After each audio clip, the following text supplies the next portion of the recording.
ರಾಜ್ಯದಲ್ಲಿ ನಡೀತಾ ಇರತಕ್ಕಂಥ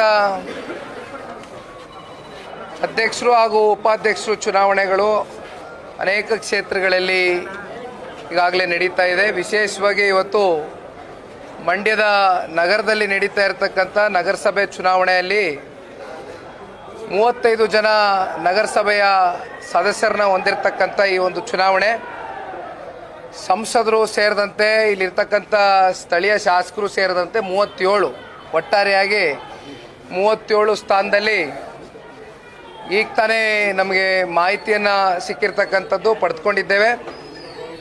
19 ಜನ ಇವತ್ತು ನಮ್ಮ ಜೊತೆಯಲ್ಲಿ ನಿಂತು ನಗರಸಭೆಯ ಸದಸ್ಯರುಗಳು ಜೊತೆಯಲ್ಲಿ ನಮ್ಮ ಕೇಂದ್ರದ ಸಚಿವರು ಸಂಸದರಾದಂಥ ಸನ್ಮಾನ್ಯ ಕುಮಾರಣ್ಣ ಅವರ ಮತವೂ ಕೂಡ ಕ್ರೋಢೀಕರಿಸಿದಂತೆ 19 ಇವಾಗ ನಂಬರ್ನ ನಾವೇನು ರೀಚ್ ಆಗಬೇಕಾಗಿದ್ದೀವಿ ಅದನ್ನು ರೀಚ್ ಆಗಿದ್ದೇವೆ. ಹಾಗಾಗಿ ನನ್ನ ಜೊತೆಯಲ್ಲಿ ಇರ್ತಕ್ಕಂಥ ಪಕ್ಷದ ಎಲ್ಲ ಈ ಭಾಗದ ಮುಖಂಡರುಗಳು ಇಲ್ಲಿ ನನ್ನ ಬಲಭಾಗದಲ್ಲಿ ನಮ್ಮ ರಾಮಚಂದ್ರಣ್ಣ ಅವರಿದ್ದಾರೆ, ಜಿಲ್ಲಾಧ್ಯಕ್ಷರು ರಮೇಶ್ ಅಣ್ಣ ಅವರು, ವಿಜಯಾನಂದ ಅವರು, ರಘುನಂದ್ರವರು ಹಾಗೂ ಅನೇಕ ಜನ ಇವತ್ತು ನಮ್ಮ NDA ಪಕ್ಷದ ಭಾರತೀಯ ಜನತಾ ಪಾರ್ಟಿಯ ಎಲ್ಲ ಸದಸ್ಯರುಗಳು ಕೂಡ ನಮ್ಮ ಜೊತೆಯಲ್ಲಿ ನಿಂತು ಇವತ್ತು ಕೈ ಜೋಡಿಸಿ ಒಂದು ಗೆಲುವಿಗೆ ನಮಗೆ ಶಕ್ತಿಯನ್ನು ತಂದುಕೊಟ್ಟಿದ್ದಾರೆ. ನೋಡಿ, ಇವೆಲ್ಲವೂ ಕೂಡ ರಾಜಕೀಯ. ಇವತ್ತು ಯಾವ ರೀತಿ ಇವತ್ತು ಇಲ್ಲಿರ್ತಕ್ಕಂಥ ಜಿಲ್ಲಾ ಉಸ್ತುವಾರಿ ಮಂತ್ರಿಗಳು ಅವರು ಕೂಡ ಪ್ರತಿಷ್ಠೆಯಾಗಿ ತಗೊಂಡಿದ್ರು.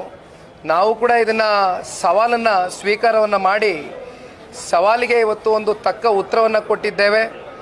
ನಮ್ಮ ಪಕ್ಷದ ನಾಯಕರಿಗೆ ಬೆಲೆಯನ್ನು ಕೊಟ್ಟು ಗೌರವವನ್ನು ಕೊಟ್ಟು ಪಕ್ಷದ ಗೌರವವನ್ನು ಉಳಿಸ್ತಕ್ಕಂಥ ನಿಟ್ಟಿನಲ್ಲಿ ಸಾಕಷ್ಟು ಆಮಿಷಗಳು ಕಾಂಗ್ರೆಸ್ನಿಂದ ಬಂದರೂ ಕೂಡ ಯಾರು ಕೂಡ ಇದು ಯಾವುದಕ್ಕೂ ಬಗ್ದಿರ ನಮ್ಮ ಜೊತೆಯಲ್ಲಿ 14 ದಿನಗಳ ಕಾಲ ಇವತ್ತು ನಮ್ಮ ಎಲ್ಲ ನಾಯಕರುಗಳ ಜೊತೆಯಲ್ಲಿ ಬಿಗಿಯಾಗಿ ನಿಂತು ಈ ಒಂದು ಚುನಾವಣೆಯಲ್ಲಿ ಗೆಲುವನ್ನು ತಂದುಕೊಟ್ಟಿದ್ದಾರೆ. 3 ಶಾಸಕರು ಕೊನೆಯೂ ಕೂಡ ಆಮಿಷಕ್ಕೆ ಒಳಗಾಗಿದ್ರು ಸಭೆಯಲ್ಲಿ. ಶಾಸಕರಲ್ಲಣ್ಣ, ಸದಸ್ಯರುಗಳು. ನೋಡಿ, ರಾಜಕೀಯ ಅಂದಮೇಲೆ ಇವೆಲ್ಲವೂ ಕೂಡ ಸರ್ವೇ ಸಾಮಾನ್ಯ. ಹಾಗಾಗಿ ಅಂತಿಮವಾಗಿ ಇವತ್ತು ನಂಬರ್ಸ್ ಮ್ಯಾಟರ್ ಆಗುತ್ತೆ. ಆ ನಂಬರ್ಸು ನಮ್ಮ ಜೊತೆಯಲ್ಲಿದೆ, ಗೆಲುವು ನಮಗೆ ಬಂದಿದೆ, ಅದೇ ಮಾನದಂಡ.